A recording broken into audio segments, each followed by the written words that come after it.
सुस्वागतम सुस्वागतम शुभ स्वागतम। आदरणीय जो बहु प्रतीक्षारत आपकी आंखों को सुख मिला होगा, माननीय नरेंद्र जी मोदी आप सभी के समक्ष है। उनकी आशीर्वचन सभा हेतु आप सभी प्रतीक्षारत है। मैं उन्हें सादर उनसे अनुरोध करती हूं कि वे आदरणीय नरेंद्र जी मोदी जी से अनुरोध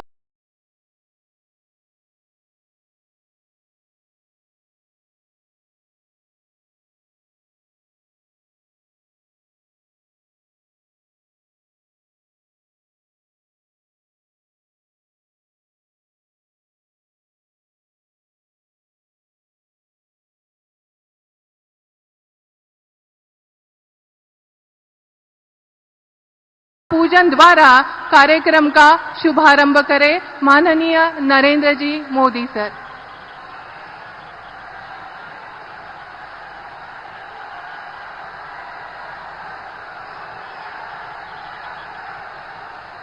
पूजन द्वारा कार्यक्रम का शुभारंभ करें। माननीय नरेंद्र जी।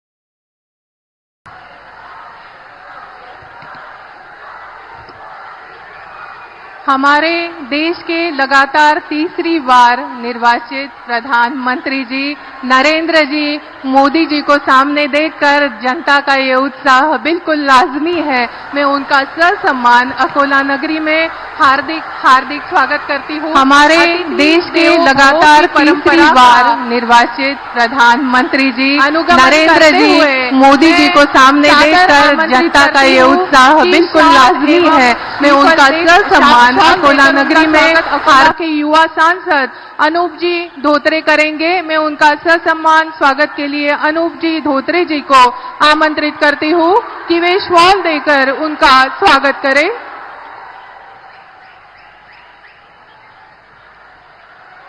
सभी जानते हैं कि अनूप जी धोत्रे हमारे अकोला के युवा लोकप्रिय सांसद है।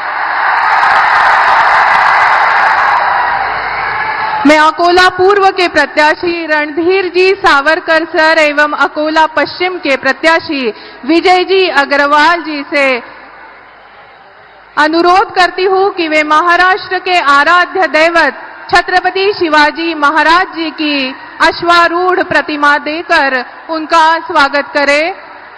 आदरणीय प्रधानमंत्री नरेंद्र जी मोदी जी का स्वागत हो रहा है छत्रपति शिवाजी महाराज जी की अश्वारूढ़ प्रतिमा देकर।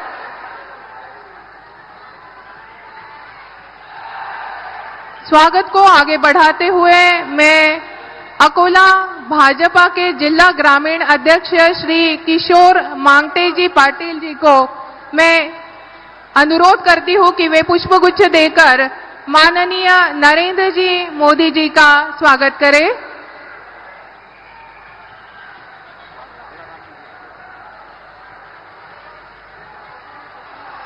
आगे के स्वागत के लिए मैं आमंत्रित करती हूं भारतीय जनता पार्टी के सभी पदाधिकारियों को कि वे माननीय प्रधानमंत्री श्री मोदी जी का पुष्पहार से स्वागत करें।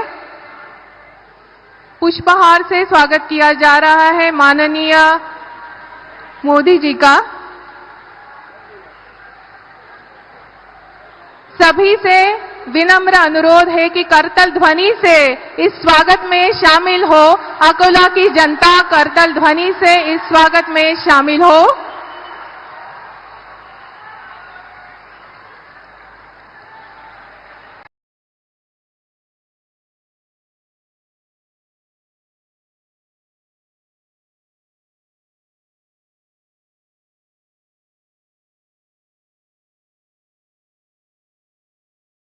श्री नरेंद्र जी मोदी 100 करोड़ भारतीयों के सपनों और आकांक्षाओं के लिए आशा की एक किरण बनकर आए हैं और विकास पर उनकी पैनी नजर और परिणाम हासिल करने की उनकी प्रामाणिक क्षमता ने उन्हें भारत के सबसे लोकप्रिय नेताओं में से एक बनाया है।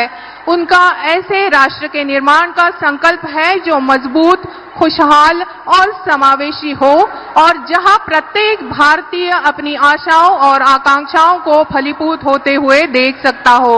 वे विकास पुरुष के नाम से भी जाने जाते हैं। राष्ट्रभक्ति की बात जहां हो, देश विकास की बात जहां हो, नाम एक ही आता है, सिर्फ हमारा देश ही नहीं पूरा विश्व जिनके गुण गाता है। ऐसे हमारे प्रधानमंत्री माननीय नरेंद्र मोदी जी का मैं हार्दिक हार्दिक स्वागत करती हूं एवं प्रास्ताविकी हेतु माननीय सांसद श्री अनूप जी धोत्रे जी को कार्यक्रम की प्रास्ताविकी हेतु ससम्मान मंच पर आमंत्रित करती हूं।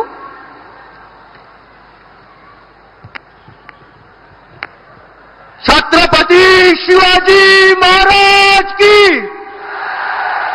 जय श्री राम।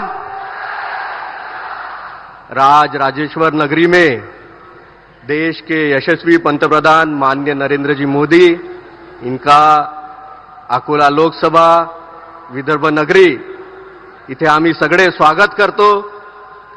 माननीय मोदी जी, 2019 में आपने भारत में, महाराष्ट्र में हमें आदेश दिया था कि आपको बीजेपी की सरकार लानी है और तभी पांचों के पांच विधायक भारतीय जनता पार्टी महायुति के चुन के आए थे। आज सभी लोग 15 विधायक आपका आशीर्वाद लेने यहां आए हैं। विकास का एक गतिमान रथ जो आपने हमें दिया है वो चल रहा है।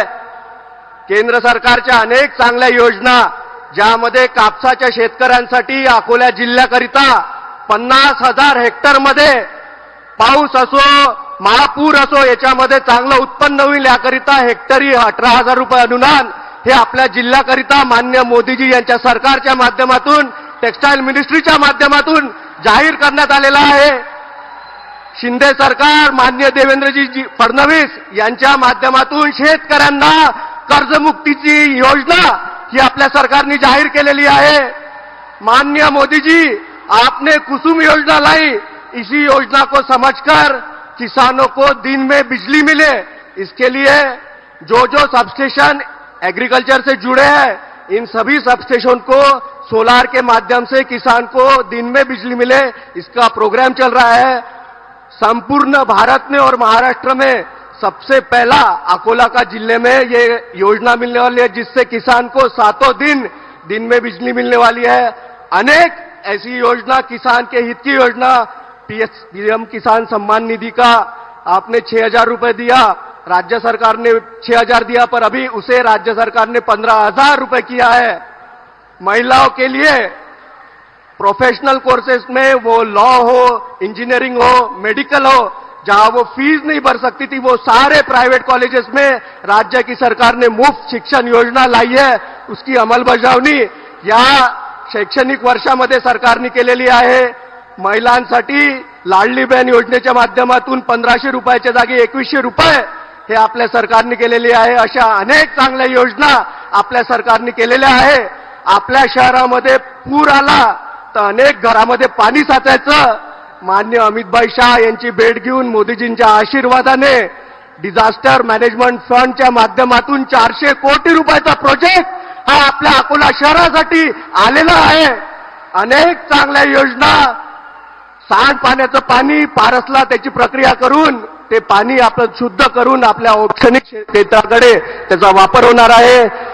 रेल्वेच्या माध्यमातून महाराष्ट्रासाठी 1,15,000 करोड रुपयाची निधी ही केंद्र सरकारने दिलेली आहे। या माध्यमातून वंदे भारत सारख्या ट्रेन या सर्वसामान्य लोकांना उपलब्ध होणार आहे। अमृत भारत योजना के माध्यम से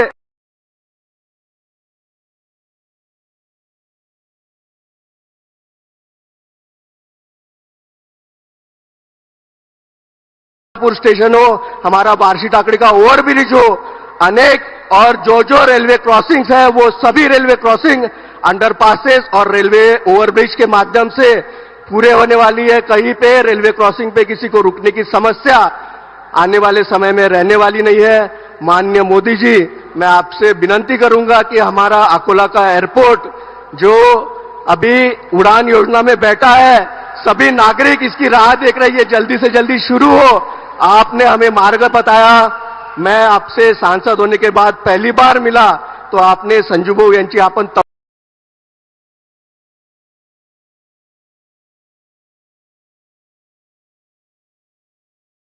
के आशीर्वाद जो आपने 10 साल में विकास किया, वो विकास हम आने वाले 5 महायुती के विधायक, आपल्या विदर्भातील सगळे आमदार आणि महाराष्ट्रातील सगळे आमदार सरकार यांच्या माध्यमातून जास्तीत जास्त केंद्राचा निधी आणून आपल्या महाराष्ट्राला चांगल्यात चांगला प्रगतिशील राज्य करू, 1 नंबरचा राज्य करू, एवढे आपल्या सगळ्यांना माननीय मोदीजी यांच्याकडून आशीर्वाद मागतो।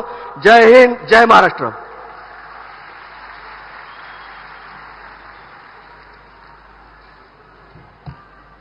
डाव्या बाजूला जे लोक आहेत त्यांनी कृपया उजव्या बाजूला यावं, कारण सगळ्यांना आमचे जे प्रधानमंत्री आहेत त्यांना ऐकायचं है। आप सभी की प्रतीक्षा अभी खत्म होने वाली है, इसलिए जो लोग खड़े हैं कृपया वो आराम से आके बैठ जाए और आराम से हमें आदरणीय हमारे प्रधानमंत्री जी को सुनना है। अपने मन में एक लक्ष्य लिए, मंजिल अपनी प्रत्यक्ष लिए, हम तोड़ रहे हैं जंजीरें, हम बदल रहे हैं तस्वीरें।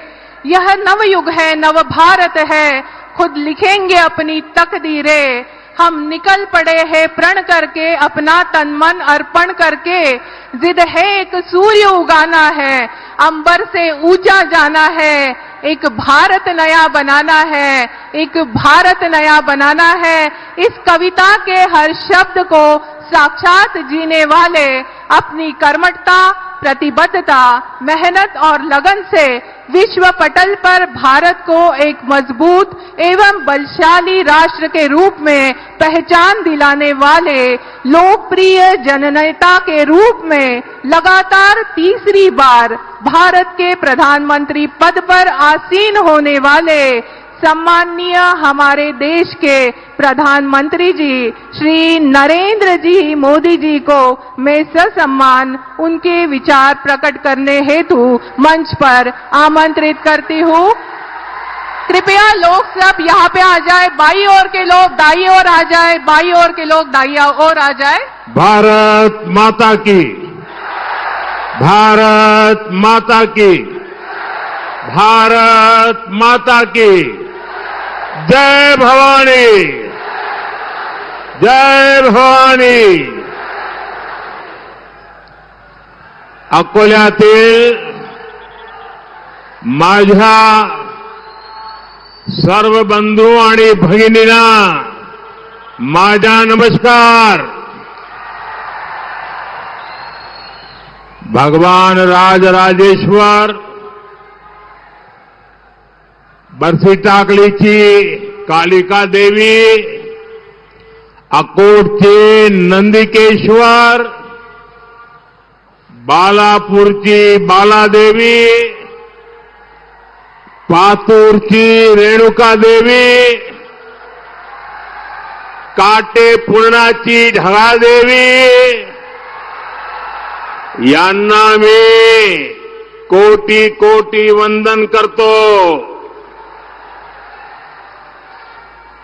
मैं संत गजानन महाराज जी को शीश झुकाकर नमन करता हूं।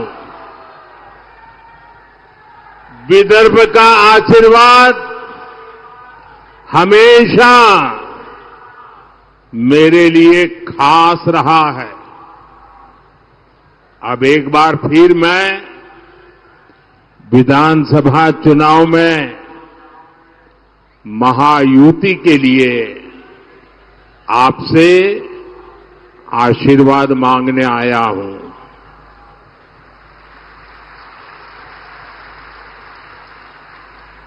साथियों, आज 9 नवंबर की तारीख है।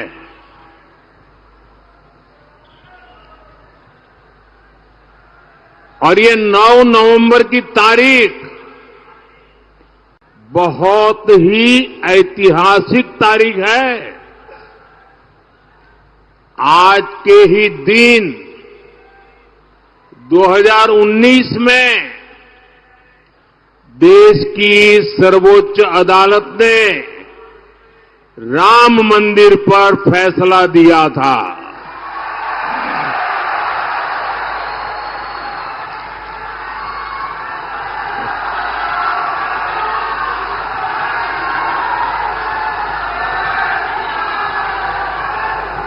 नौ नवंबर की ये तारीख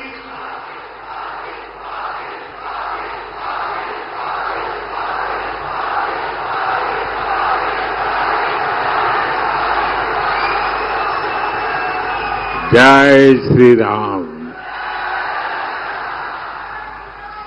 9 नवंबर की ये तारीख इसलिए भी याद रखी जाएगी क्योंकि सुप्रीम कोर्ट के फैसले के बाद हर धर्म के लोगों ने बहुत ही संवेदनशीलता का परिचय दिया। राष्ट्र प्रथम की यही भावना भारत की बहुत बड़ी ताकत है। साथियों, 2014 से 2024 ये 10 वर्ष महाराष्ट्र ने बीजेपी को लगातार दिल खोलकर आशीर्वाद दिया है। बीजेपी के ऊपर महाराष्ट्र के इस भरोसे की वजह भी है।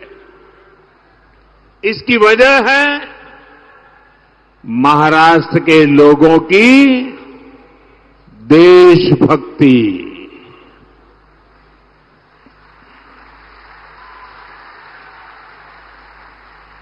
और महाराष्ट्र के लोगों की राजनीतिक समझ और महाराष्ट्र के लोगों की दूरदृष्टि। इसलिए महाराष्ट्र की सेवा का मेरे लिए सुख ही कुछ अलग है। अभी केंद्र में हमारी सरकार को 5 महीने ही हुए हैं। इन 5 महीनों में लाखों करोड़ रुपए की परियोजनाएं शुरू की गई है। इसमें बड़ी संख्या में महाराष्ट्र से जुड़े इंफ्रास्ट्रक्चर प्रोजेक्ट भी हैं। मैंने अभी कुछ ही समय पहले जिस वाढवण पोर्ट की आधारशिला रखी है, अकेले उसकी लागत ही करीब करीब 80,000 करोड़ रुपए है। और महाराष्ट्र में बनने वाला ये पोर्ट हिंदुस्तान का सबसे बड़ा पोर्ट बनने वाला है। आज हिंदुस्तान के सभी बंदरगाह की कुल ताकत जो है, उससे डबल ताकत अकेले ये महाराष्ट्र में वाढवण में बनने वाले नए बंदरगाह की होने वाली है। पिछले 2 कार्यकाल में मोदी ने गरीबों को 4 करोड़ पक्के घर बनाकर दिए हैं। आप बताएंगे कितने? कितने? जरा जोर से बोलिए। ये 4 करोड़ घर आंकड़ा बहुत बड़ा है। इतना ही नहीं, उस समय जो लक्ष्य था वो पूरा कर दिया, लेकिन बाद में कुछ राज्यों ने, मुख्यमंत्रियों ने चिट्ठी लिखी कि परिवार बड़े हो रहे हैं, नए लोग परिवार के अलग अलग घरों में रहने जा रहे हैं। हमारे इलाके में कुछ और घरों की जरूरत है। हमने ये बात मान करके अब गरीबों के लिए 3 करोड़ नए घर बनाने शुरुआत कर दी है और इससे महाराष्ट्र के भी लाखों गरीबों को पक्के घर का सपना पूरा होगा। अब आप मुझे बताइए, ये जिन लोगों को पक्के घर मिल रहे हैं वो आशीर्वाद देंगे कि नहीं देंगे? जरा बोलिए ना, आशीर्वाद देंगे कि नहीं देंगे? ये पवित्र काम करने से पुण्य मिलता है कि नहीं मिलता है? ये पुण्य किसको मिलेगा? ये पुण्य किसको मिलेगा? अरे पूरी ताकत से बताओ भाई, पुण्य किसको मिलेगा?